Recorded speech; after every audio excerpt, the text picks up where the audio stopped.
A recent study showed that leaders with greater levels of empathy performed 40% better than other leaders. However, another study showed that 63% of leaders did not know how to expand their empathy.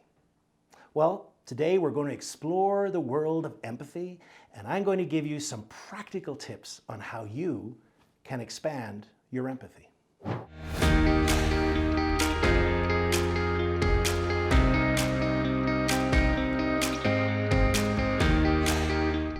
So what is empathy? Empathy is the ability to be with another person in their emotions and to begin to feel those emotions. Comes from the Greek word empathos, means feel in, to enter into the feelings that they have. It's seeing the world through their eyes, walking with them in their shoes. What's wonderful about empathy is this. Empathy, we used to think, was fixed, that you had a certain amount of empathy and that's it. However, what we now understand is that empathy is expandable. We're able to grow. And today I want to show you 6 practical ways that you can begin to grow your empathy. So the first tip is this: take off your judgment and put on your curiosity. Because people who show greater curiosity have higher levels of empathy. Now, we can't help it. We're human beings. We all love to judge. When something happens, we have our own stories about what's happening. A few weeks ago, I had an appointment with a certain person, and that person was late. And all of a sudden in my head, I'm going through all this story. Oh, they're this, they're that, they don't respect me. I had all these judgments about this person. And then I pick up my phone and there's a text message from the person who said, sorry, I haven't been able to text, but I had a family emergency and then I got caught in traffic. I'm so sorry. And then I said, oh, my judgment. So if you're able to go to curiosity rather than judgment, it can lead to higher levels of empathy. So how would that work out? Well, if a person's late, instead of jumping into a judgment, that person doesn't respect me, that person is tardy, that person is lazy, ask some curious questions. I wonder what happened to them. I wonder if they're okay. I wonder if traffic was bad this morning. I wonder if the meeting time was clear. So instead of rushing to judgment, leaving it open and open to curiosity. Tip number 2 is read, but read fiction. Read good fiction. When's the last time you opened a book and you got so caught up in the story you just couldn't put it down? Well, if that's you, then one of the things that's happening when you read some really great fiction is that you are actually expanding your empathy. Because the research shows that people who read fiction, people who enter into the stories, are able to grow in their empathy. And it's not surprising because of what we now understand about stories and storytelling. You see, when we hear a story or read a story, they're not just words that are entering our mind, but rather we're entering into the experience. It's as if we are part of that story.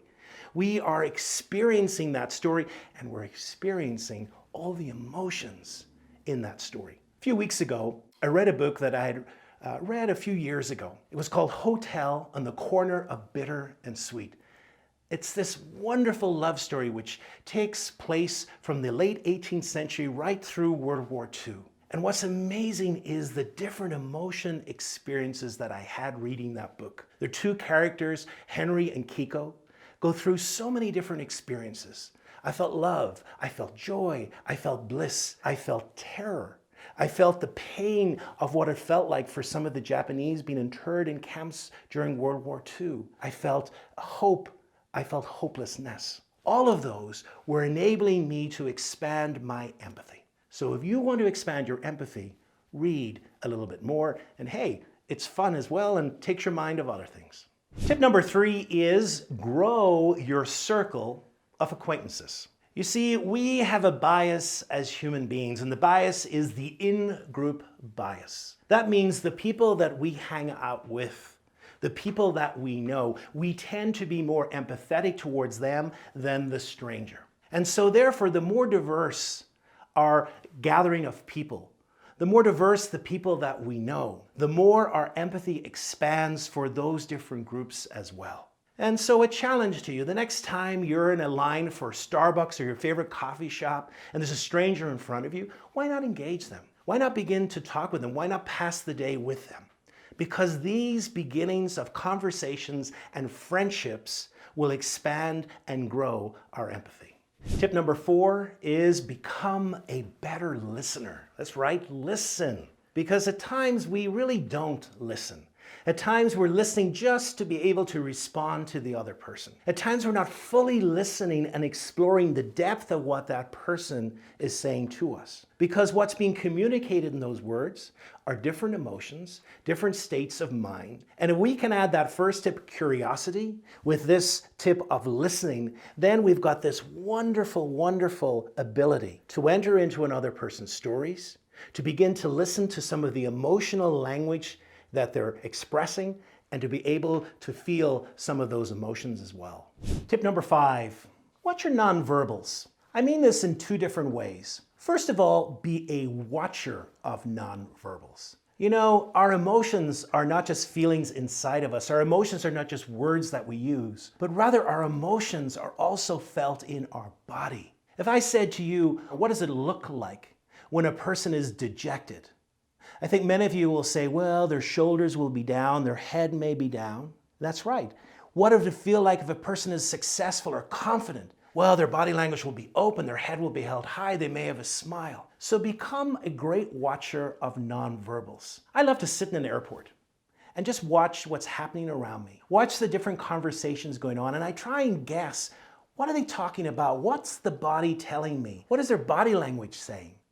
Are they happy? Are they sad? Are they anxious? This will help you when it comes to growing your empathy, because you'll be able to see that as well in their body. Now, the second interesting thing about body language is that we naturally mirror other people. So when one person moves a certain part of their body in conversation, we tend to unconsciously mirror that. And that's wonderful for empathy as well, because our body posture becomes incredibly important. Our body posture can change our mood.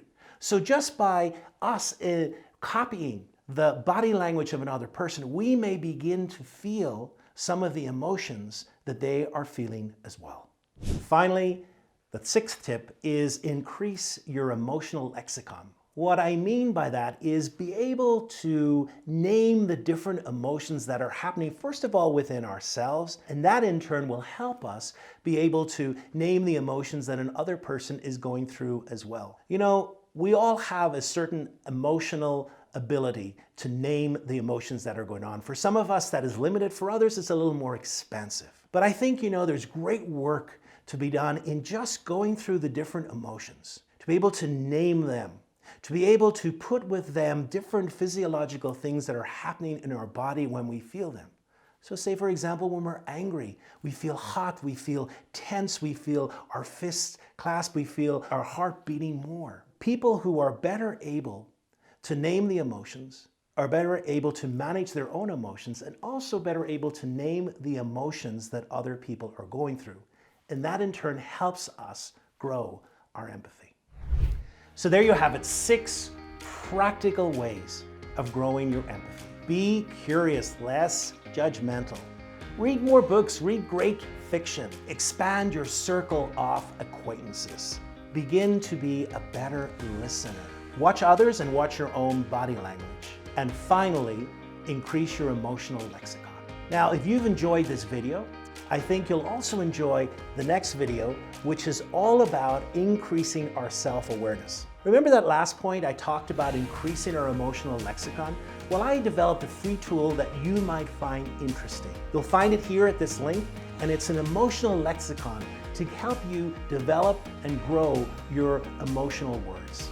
So if you've enjoyed the video today, I invite you to subscribe to this channel. I produce a video every week which has some really great content which will help you be a better leader and grow your emotional intelligence.